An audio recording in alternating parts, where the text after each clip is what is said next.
வணக்கம் நண்பர்களே, எடைக்குறைக்கும் எபிசோட நாள் 9 இன்னைக்கு காலைல இருந்துச்சு ரெடி ஆயிட்டு அப்படியே ஜிம்முக்கு போயிட்டு இன்னைக்கு நமக்கு லெக் ஒர்க் அவுட்னால எல்லா ஒர்க் அவுட்டும் முடிச்சாச்சு. அதுலயே பசி வந்தனால கார்டியோ ஒரு 10 நிமிஷம் தான் பண்ணேன். அப்படியே வீட்டுக்கு வந்துட்டு இன்னைக்கு சிக்கன் பிரியாணி குக் பண்ணி சாப்பிட்டேன் நண்பர்களே. நம்ம டயட் அப்படிங்கிறது வந்துட்டு நம்ம ஹெல்த்தியாகவும் இருக்கணும், அதே சமயம் அதை லாங் டைம் ஃபாலோ பண்ணணும். இப்போ நம்ம டேஸ்டே இல்லாமல் சாப்பிட்டோம்னா ஒரு பாயிண்ட் ஆஃப் டைம்ல நம்ம அந்த டயட்டை பிரேக் பண்ணிடுவோம். அதனால நம்ம டேஸ்டாகவும் சாப்பிடணும், அதே சமயம் ஹெல்த்தியாகவும் சாப்பிடணும். அப்போதான் வந்துட்டு அதை நம்ம ரொம்ப லாங் டைமுக்கு ஃபாலோ பண்ணுவோம். இந்த சிக்கன் பிரியாணில கொஞ்சம் கூட ஆயில் சேர்த்திக்கல, இதில் கேர்ட் அண்ட் மின்ட்லாம் சேர்த்துருக்கிறதுனால நமக்கு ஹர்ட் ஹெல்த்துக்கு ரொம்ப நல்லது.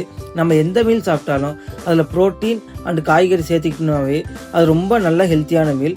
இந்த சிக்கன் பிரியாணி அவுட்புட் இப்படி தான் இருந்தது. இது பார்க்க மட்டும் இல்லை, சாப்பிடும் நல்லா இருந்துச்சு நண்பர்களே. இந்த சிக்கன் பிரியாணியோட ரெசிபி வேணா சொல்லுங்கள், நான் இன்னொரு வீடியோவில் போடுறேன். அப்படியே ஈவினிங்காக வந்துட்டு பைக்கு கொஞ்ச நேரம் தொடச்சிட்டு நமக்கான 1/2 hour வாக்கை முடிச்சுட்டு அப்படியே நைட் வீட்டுக்கு வந்து இன்னைக்கான நைட்டு மீல் ப்ரிப்பேர் பண்ணி சாப்பிட்டுட்டு இன்னைக்கான நாளை முடிச்சுக்கிட்டேன். கன்சிஸ்டண்டாக இருங்க நண்பர்களே.